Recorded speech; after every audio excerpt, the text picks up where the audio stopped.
Alright, we're going. What's up, YouTubers? Oh my god. Just kidding. Welcome back to our video podcast, whatever we like to call these things. Today's episode is sponsored by True Wind Windows, Doors, and Siding in the Natural Path. Nice. Two businesses that are on the verge of blowing up and growing and looking for all the new business they can get in the new areas in which they're going to be serving. Which are? Navasota, College Station, and Brenham, and Belleville, and the greater Houston area. Because we got some exciting news to let everybody in on, and a fantastically amazing, blessed story to share today that is just awesome. So, to recap where we left off in our last episode.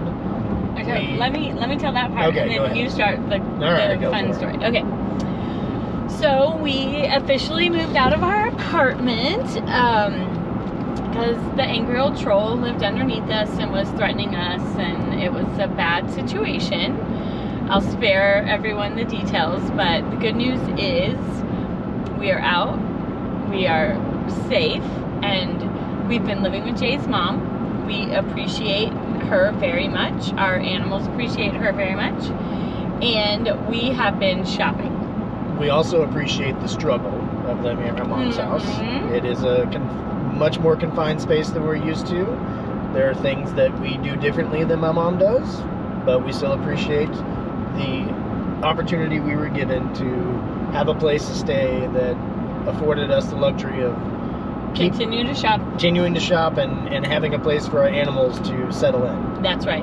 And my phrase affirmation I'm trying to go with is, I appreciate all that I have while I strive for everything I want, or while I go for everything I want. That's good. Yeah. That's good. So I've been doing that. And then the other one I've been kind of living by is, life is happening for me, not to me. So to catch everyone up, we've been shopping mostly in Belleville and Brenham, and just really struggling to get what we want. We've kind of just said, look, we're gonna have to compromise somewhere, either on square footage of the house, size of the lot, or location. And we both agreed we'd be willing to compromise on square footage of the home so that we could get make sure we got some property and make sure that we were in a location that felt good. Having the neighbor situation kind of made me anxious and very put it as a top priority to have good neighbors and be in a town that we like and we're excited about. So the last house we put an offer on that we had to pull because we're just not feeling like the quality is there for what the prices are. So the last house we had to pull, I was just really discouraged, just thinking, whoa, have we made a mistake? I wish I could, hit the redo button and not sell our home. Like, why can we not replace what we just sold? Like, why can't we make a lateral move? And that's what we were really running into, is for what we sold our home, we could not find something of equal value in that price range. And just really struggling with some, if I didn't fight it off, regrets. What was the statement you made in your prayer? What was the thing you said to God about, finding a home? Which one? What did you tell him about, what am I supposed to do? Okay. So, then wrapping up, a couple weeks ago, 3 weeks ago, I was fussing at Jay and I was fussing at God.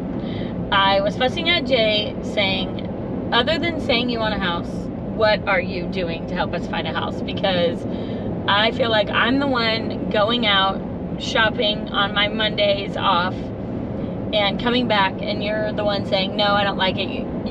I don't like it. And so I said, you're the picky one. I think we need to flip-flop this. And you need to go out and you need to shop on your days off and then vet them and bring them back to me. And so I was fussing at him. And then rightfully so. I was, and then I was fussing at God, and I was like, what in the world? I thought I was really intentional and prayerful about selling our house, moving our house. It happened so fast. And did I miss it? And if not, like, what am I supposed to do? Because everything I'm doing is not working out. Every door I'm trying to walk through gets slammed in my face. Every area of my life feels like it's under attack. Everything. And so I was just really discouraged, and I said, what do you want me to do? Am I supposed to just sit here and you're gonna bring me a house? That doesn't really seem likely. So that brings us up to speed where Jay gets on the horn and he meets with Sherry, our realtor, on a Saturday. He's gonna go look at 10 houses. So he rose to the occasion. And it was after a very hard, I guess it was maybe a Tuesday night, the week before or 2 weeks before. A lot of frustration, a lot of things going on. Our cat had literally just mauled our sister's dog, and all these things were just boiling to the top. And the dog had to go to the vet, and it was like $1,800 and all these things, and you know, all this, the money that we thought we were saving by staying with my mom was just getting pissed away on little things that we were just frustrated with. And you know, Sarah was mad and she was frustrated about that, and I was frustrated about things, and we had a really hard Tuesday night conversation with each other that I escalated my voice probably more than I should have, and we ended that night okay. And then we made I basically said, okay, I'm gonna go do this, I'm gonna go look at houses, I'm gonna start my list. And I started pulling all, and I asked you to write down everything you wanted. Yeah. And so I did that. And then I made a huge long list of a bunch of houses that I wanted to go look at. I think there were 13 total that I had sent to our real estate agent, Sherry. And she started putting a schedule together for the following Saturday. And I was going to get up super early and meet her at the first house at, I guess it was 8:30 in the morning. And Sarah had to work that weekend, so she wasn't able to attend for that whole day Saturday. So I'm getting excited, but I'm not too excited. I'm kind of even keel about the experience just because of what we had already done previously. I think at this point we had looked at 36 houses or something like that. Well, and everything on the list, we were just a little bit like, I don't know. It doesn't really fit the bill. Some of them were kind of in the price. Some of them were really fixer-uppers. Some of them were not in the great neighborhoods, but it was, we wanted to get out there and look. And I had it split up into, there was one house in Anderson, there were a couple of houses in Navasota, there were a couple of houses in Brenham, and then there was a house in Belleville we wanted to go check out.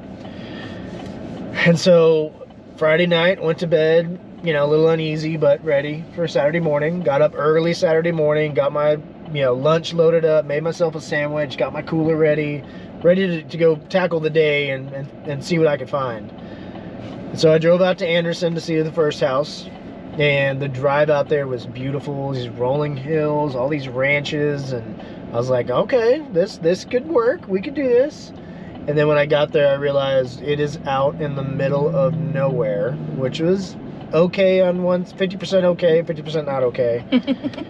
And then, but the property was really beautiful. It was like almost 2 acres, right at 2 acres. It was on this hill that overlooked this valley and had ranches all around it. So it really wasn't anything, you know, being built up around there. And the house from the outside looked like it was in pretty good shape. Get to the good part. Okay, well, so we see that house, wasn't gonna work. So we leave. And I called Sarah on the way to Navasota, and we talked a little bit about that.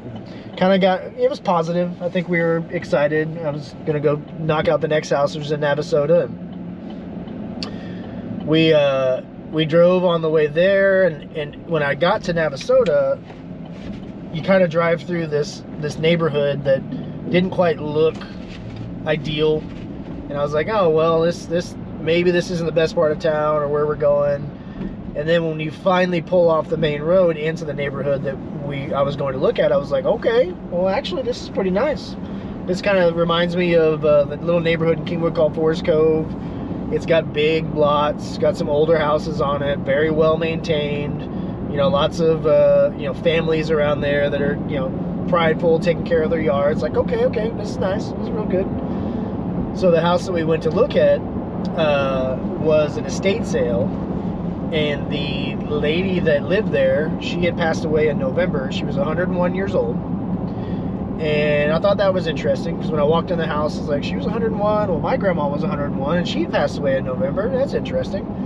And I was looking around the house and had all this old stuff that reminded me of my grandma and my Meemaw, and, you know, old furniture and stuff that was like, oh, this is really nostalgic. This is cool. But the house was built in 1984 and had not been updated since 1984. So the inside was all old. The outside needed some love, maybe needed a new roof, some siding. Wasn't really excited. The price really wasn't going to be where it would be feasible for us to buy it and fix it up. But I really liked the neighborhood. So I walked out, and as I was leaving the house with my real estate agent, Sherry, I noticed that the next door neighbor was standing in his driveway. So I waved at them, and I kind of walked over towards them, and they came towards me, and I met him in his driveway, and I said, hey guys, how you doing? I'm thinking about buying this house next door. Can you tell me a little bit about the neighborhood? And they both chimed in and said, oh man, this neighborhood's great. It's nice and quiet. There's lots of people who lived here for a long time. We all take pride. We all kind of know each other. So it's a real close-knit little community. So that's great. And I introduced myself and I said, hey, well, my name's Jay. And I stuck my hand out. And the first guy looked at me and kind of cocked his head and smiled and said, well, my name's Jay. And I said, well, hey, Jay, nice to meet you, man. So that's pretty rare. I don't usually meet another Jay. He said, yeah, me too. And then I stuck my hand out to introduce myself to the other guy. I said, how you doing? I'm Jay. He said, well, my name's Paul. And then I kind of smiled and internally started thinking, well, that's interesting, because my best friend is Paul. And I just met Paul and Jay, who are friends, hanging out in front of this house.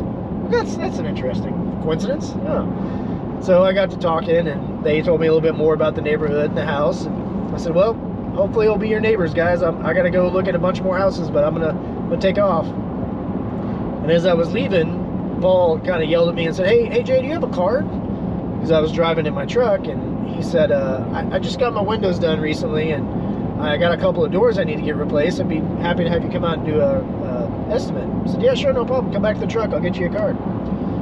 So we started walking back to the truck, and Sherry, she kind of goes off and goes to her car. And Paul walks up behind me and he says, hey Jay, full disclosure, I don't need any doors. I just wanted to tell you that my wife and I are thinking about downsizing. We're getting up in age, and we're thinking about downsizing, and we're thinking about selling our house, but we don't want to use a realtor. Would you be interested in talking to us?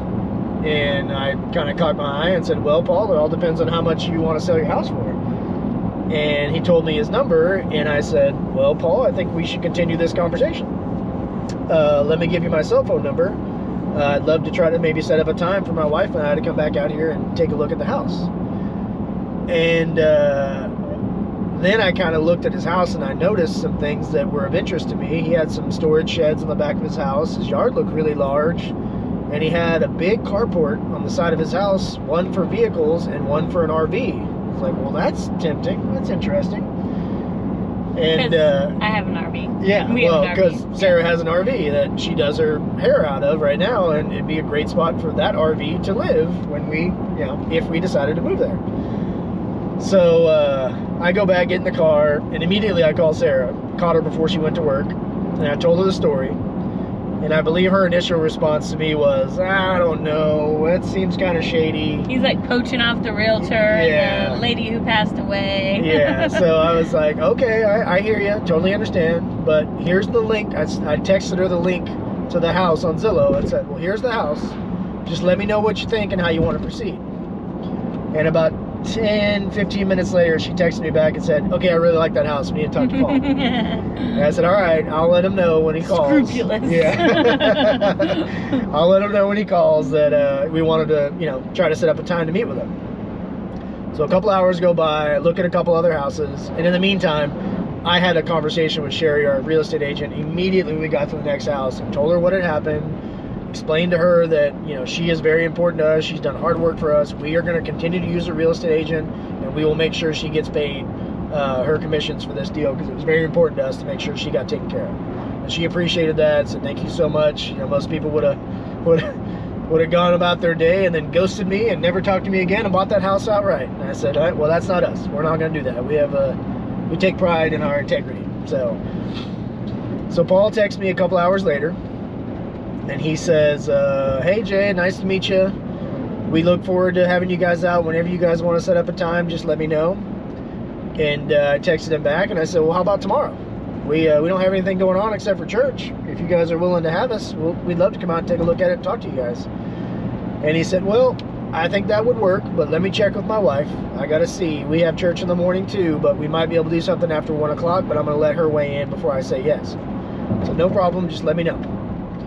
So about 30 minutes go by and I get a text message from Paul and he says, well, I talked to Barbara and she said it'd be fine if you guys came by tomorrow after 1. And my jaw basically dropped open because my mom's name is Barbara.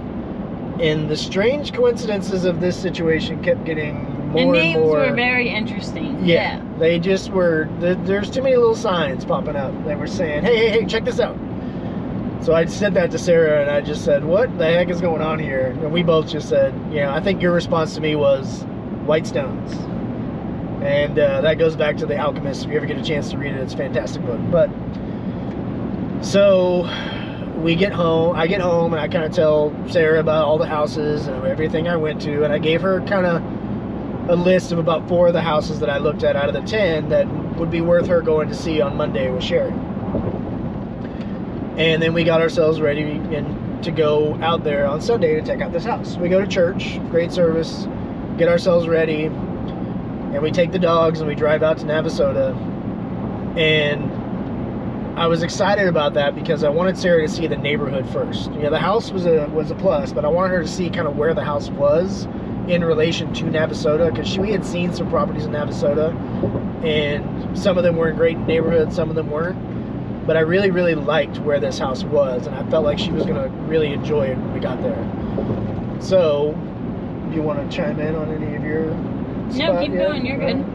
So we get there, we pull in.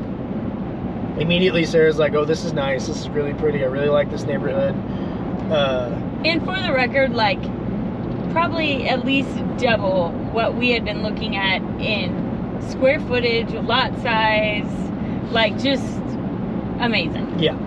And it's, the house itself was the size we were looking for, it was the price we were looking for, it was the lot size we were looking for. I'm not kidding when I say when we got there and we walked in, it checked off almost every box on our list, if not all of them. And a side note too with the names, when we walked in and we met Barbara, we shook hands and I'm like, well, my name's Sarah, and she says, oh, I don't know if it was her granddaughter, her name's Sarah and she's gonna have a baby today or something like that. And we were like, we just looked at each other the names, this is crazy. And then we had done a thing with our addresses growing up, and the houses that I've owned, there's always a 4 and a 1. And then Jay had kind of recognized that there's always a 2 and a 0. And this house address has those exact numbers in it. Yeah. So we were like, okay, so it's got the numbers and the name thing. Like, this is all pretty wild. Yeah. This is very cool. So, like I said, it checked off all the boxes on our list. And here's the crazy thing. When Sarah and I first decided to sell the house back in November of last year, 2022, we said a prayer together. And it was a little tongue-in-cheek, but it was also real. Like, it was intentional. It had a little bit to do with Sarah's mom and the way that she found her house. But we said a prayer together and said, Dear Lord, please bring us an elderly couple who took great care of their home, who are just looking to downsize and move out, that have an acre's worth of land on it, and just a beautiful home that we can just move right into and find it before it gets on the market. And then, fast forward that. I also want to say, too, like, a couple months ago, Jay had thrown out this number. He said, I think our house is going to be this much. Because everything we were looking at was just a little bit out of our budget. Well, actually, what I started it off with, I don't think the house we're going to get, we haven't seen it yet. Yeah. It's not on the market yet. We haven't actually seen the house we're going to move into. Yeah, and I think it's this number. Yeah, I think it's going to be this number. I think it's going to have this much acreage. I think it's going to have this many bedrooms, this many bathrooms. And I was like, you are talking about a unicorn. Like, what? You are talking about a unicorn. Like, there is no way. You've got to compromise on one of these things, you know, like, quit looking for the unicorn. I need to be in house. Yep.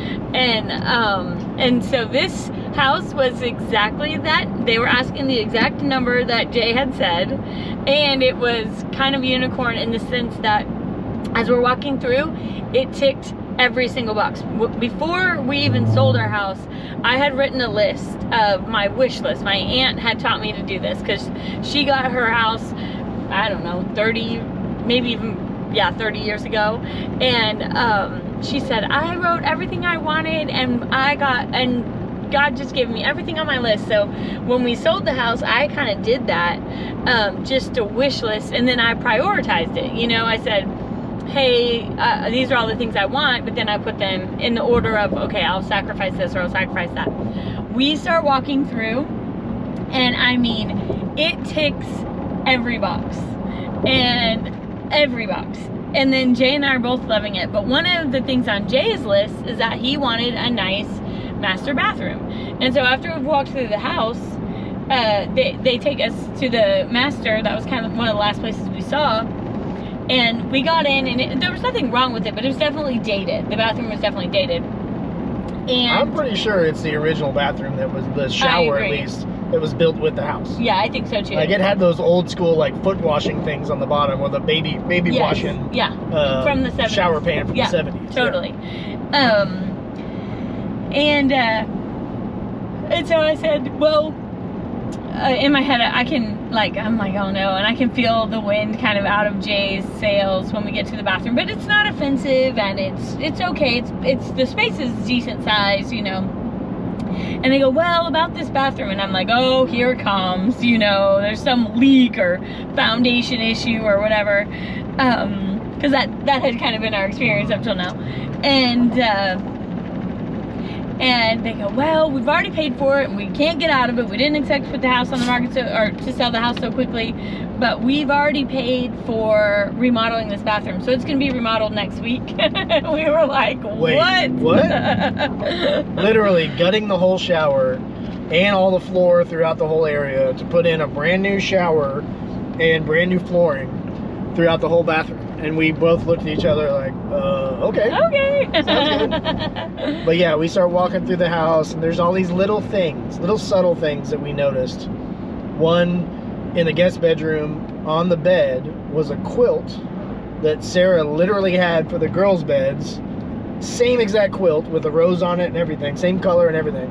And like 3 rugs that we have, yep. or that like when we got for Zoe, yep. Same rug. And on the wall in that same guest bedroom was a picture of the saint. It's the Archangel Michael, yeah. I think, and it's for protection. And my papa gave me one when I started driving, and then I've always given the girls and Jay one. I think I've got one. Yeah, and the girls have one in their car, and in that she has a big version of that framed. Her colors are all like creamy whites, light blues, light greens, all my colors that I love. They were literally wearing like similar colored outfits when we walked in. Oh, and yes, so we both had like roughly light green outfits on, almost the same exact shade of green. And after meeting her, she's been organic and clean eating since the 70s because she had health issues she had to get better from. I mean, I was just like, what? So she's chemical free, organic, all the things that I have to do. And I later, after we met her and we were leaving, I was like, Jay, if you want to know what I'm gonna be like at 85, you just met her. Yeah. So we go outside, and they show us this beautiful sunroom they built, and it's a screened-in porch that has really wired, really tiny thin screen all the way through, so you basically can't even see it. But the cool thing is they put the screen underneath the deck so the mosquitoes can't fly up underneath you. It was beautiful. It was just exactly what we were going to have to build onto our next house anyway. They walk us around the property. We looked at all the yards. On the outside, there's 3 storage sheds, 2 of which have ACs on them. So we thought that was interesting. Yeah. So when they go and show them to us, one of them used to be a sewing room for the previous owners before them, and it's got an AC in there. It's fully insulated. Perfect opportunity for Sarah's counseling center that she could do from the house. when she's ready to launch that in Navasota. The other storage shed in the middle is like a lawn shed with, you know, put all your lawn equipment in. And the other one is like a workout, well, not a workout room, but like a work shed for like woodworking and everything like that, which I'm just going to turn into a man cave. It's fantastic. In storage. In storage. Because we'll need it. But we go back inside and we're walking around. And one of the neat things of the house that Sarah and I have never seen before, but we're coming from the kitchen into the living room. There's this like metal grate on the ceiling, these slats, and they're flat on the ceiling. And I stopped and I looked at Paul. I said, "Hey, what's that?" And he smiled and he looked back at me and he puts his hand over on this little switch on the wall and he hits high on the switch and the grates flip up and this attic exhaust fan is just sucking all the air out of the house. And Sarah and I were just giddy little kids laughing. And they thought it was the funniest thing, that we had no idea what the heck that thing was. But she laughed and said, "It's perfect when you're frying chicken." And said, I'm going to be using that moving forward. But all the little things were just awesome. And then, you know, we were outside walking and talking around and, you know, discussing things. And Barbara was sharing all kinds of stuff with Sarah that I don't think she's really shared with anybody. They just had a kinship like that. It was really funny. And I was talking to Paul kind of on the other side of the yard. And while Sarah's telling Barbara that we're buying your house, you know that, right? Like this, we're going to buy this house. Like, we're definitely interested. Yeah, I'm having the same conversation with Paul. Is like, okay, so how quickly can you guys move out? Like what's your timeline? What's your timeline? When can this happen? So we did. We went inside and we sat down on and they were like making drinks, and I walk over to Jay. I'm like, "We're buying this house, right?" And he's like, "Yeah." I was like, "I already told her," and he's like, "Yeah, me too." Me too. So we walked out on the patio and we sat down with them and we had some sodas and water and we discussed what was going to happen next. And it just felt so right. It felt so easy and just and ordained and it just was, the blessing was so powerful on both sides of the table. I think they were excited too. And just the way so basically God literally brought me a house. Yep. Brought us a house because I was throwing a fit and I thought, I've got to do something, and I didn't have to do anything. Yep. And it all came together. And so it just brought me this huge peace and comfort of, it felt so right. Jay and I were on the same page. We were equally as excited. Jay was super pumped that he had gone out on this day to see all these houses, and this one was brought to him, and just we both felt really, I don't know. It truly was touching. Just answers to prayers, right? Yes. Because I think even after I said that, you know, we're going to find this house at this price, whatever, that was my prayer moving forward. Like that was what I kept asking God for periodically, of like, help me find this. Yeah. I want that. I had forgotten about our prayer for the, the elderly couple, but we tongue-in-cheek joked about that after a while. But then when that came about, it was just so powerful. But more powerful was like who Paul and Barbara were. Like, they were just already this positive, awesome happy people. Energy in the home, and I was really discouraged at that point. I mean, I really didn't know what was next, and I felt really defeated and slightly abandoned, and I was really struggling. Yeah, and I think we both kind of felt a lot of just deep-rooted frustration, but the elation that we had coming home on that Sunday after we met with Paul and Barbara, and we both just decided right there that we're buying this house no matter what, this is happening. Yeah. And, you know, we have been on a different level since then of just deep appreciation for, sadly, for the process and what we went through and what we have experienced, because the prayer that we kept saying for ourselves and through God was, we are really looking forward to the glory. Like, we have been drudging through the suffering for long enough. We are going to be so amazed at the glory that we get to experience on the side. When we rise above this turbulence, what is that going to look like? And we were not at all prepared for what we got punched in the face with, and it was awesome. It was totally awesome. Yeah. And so we have really been just cherishing the last couple weeks of joy and experience, and we put our offer in. They accepted our offer. Today is the end of the option period, so after today we just gotta hurry up and wait for closing. Yeah. And that house is ours. But the crazy thing is, Paul and Barbara hadn't told anyone else on the planet except for me that day that they were planning on selling their house. Yeah. So they haven't looked. They haven't been able to. They didn't even. It wasn't even a thought until he decided to come out and speak to me in the driveway and say, "Hey, man, you want to buy my house?"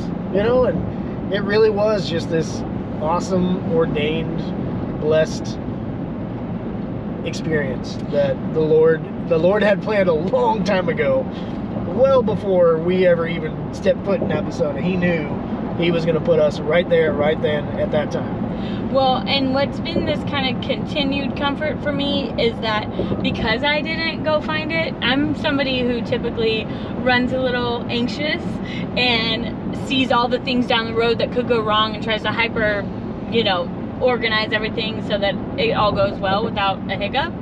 But because I didn't do that, and all these things felt so ordained and pulled together for me, I have this huge sense of peace in a way that I don't normally do, because I'm like, I didn't do this. I didn't create it. I don't have to try to keep it all together. Like, this is all happening for us. Yeah. Like, this is all coming together.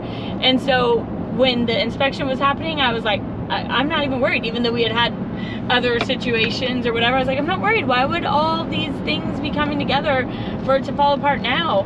And then the inspection was great. And then with them, they need to find a house, and part of me wants to pick that up and worry, but I'm like, why would God organize this and not have an amazing house for them? That, in her words, were she wants a house that just envelops her, wraps its arms around her. So why wouldn't God have that for her as well?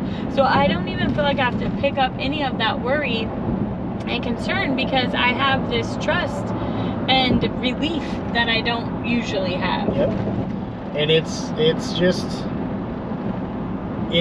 God is amazing, and it really is a true blessing that we get to be here and do and be where we are with the people that we're doing it with, and just everything about it. It just feels so right. Like, well, there's just so much rightness about it. And I think, there's always so much 2020 vision on the back end, right? The hindsight 2020 is what I'm trying to say. Mm-hmm. But for me, when I'm in the struggle, like being in the struggle, I have so much self-doubt. Like, did I do it wrong? Should we have not sold our house? Like, yeah, God had a house for you and you just sold it, or whatever. Like, I get all this self-doubt.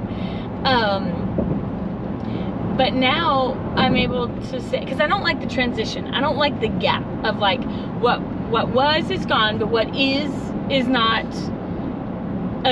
accomplished yet. It's not here yet. And so there's this interim, this gap, and I'm really, really uncomfortable in that gap because I have this need for certainty. And but what I can realize now is that when you are stretching, when you are following a dream, when you are trying to do something new, that it's important to remember why you're doing what you're doing, what the desires of your heart are.